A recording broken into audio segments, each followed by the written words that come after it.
Энэхүү бодит түүх нь 2002 онд Америк нэгдсэн улсын зүүн хойд хэсэгт орших Лидс гэх жижигхэн хотод эхэлнэ.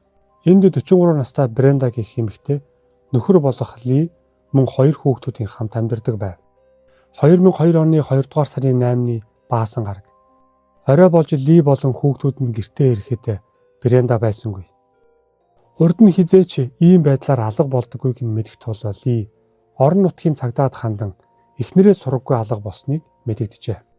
Харин 4 хоногийн дараа мөрдөн байцаалтад нэгэн ахиц гарчээ. Брендагийн машин ойролцох нэгэн хотын машины зогсоолоос олдсон бөгөөд дотроос нь сэжигтэй ямар ч улмөр илэрсэнгүй. Өдөр хоног өнгөрсөөр Брендагаас ямар ч сураг гарсангүй. 2008 он гэхэд уг хэргийг шийдэгдээгүй аллагын хэрэгүүдийн тоонд албан ёсоор бүртгэжээ. Энэ хэрэг анхандаа олон ижил төстэй алга бололтуудын нэгэн адил санагдаж байв. 2013 онд алга болсноос нь хойш 11 жилийн дараа хэний ч санаанд оромгүй зүйл болно. Тэр өдөр 54 настай зүдрүү төрхтэй нэгэн эмэгтэй Манро дүүргийн шерифийн байранд ирж тухайн эмэгтэй 11 жилийн өмнө Пенсильванид гэр бүлээ орхисон гэдгээ хүлээн зөвшөөрөв. Тэр эмэгтэй бол хүн бүрийн нас барсан гэж бодож байсан Бренда байлаа.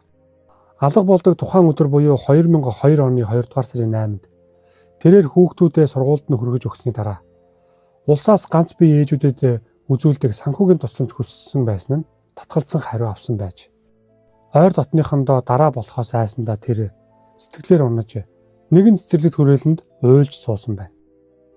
Тэр үед нь түүн дээр 3 танихгүй хүн ирж танилцж Флоридагийн Кий-Ларго хүртэл хамт явахыг санал болгожээ. Гэнтийн шийдвэр гаргаж Бренда тэдэнтэй явсан байна.